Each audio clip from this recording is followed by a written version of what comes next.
So fixed income is really about people lending other people money, or companies or governments money.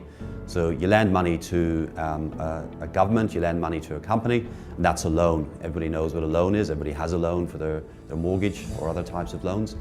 And a bond then is a security version of that loan. So I lend money to a company, I can just lend it to them, or I can invest in their bond. They give me a security called a bond, which is just really a security version of the loan. So when you think about bonds, government bonds and company bonds, there's always a maturity date. I lend the company $100 and they pay me back in 3 years. That's the maturity date. And along the way, they will pay me interest. And if that interest is the same interest every 6 months, that's a fixed rate bond.